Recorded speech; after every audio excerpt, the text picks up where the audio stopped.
Hinding-hindi mo ako mabibigo, Sabel. May anak man tayo o wala, sapat ka na para sa akin. Pumikit si Sabel, naluluha siya sa lalim ng pagmamahal at pagtitiwala ni Gabriel sa kanya. Ibinaon niyang mukha sa dibdib nito. Mahal na mahal kita, bulong ni Sabel sa kanyang asawa. Niyakap siya ni Gabriel. At mahal din kita, Sabel. Sa mga sumunod na araw, dinala ni Sabel ang mga salita ni Gabriel na parang tanglaw ng pag-asa. Alam niyang magkasama sila sa bawat hamon ng buhay. Gayunpaman, tila sa isang iglap, magbabago ang lahat.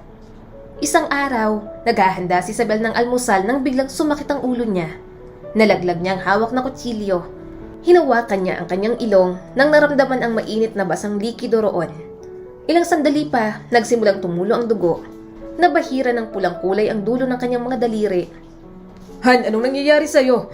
Lumingon siya sa kanyang asawa.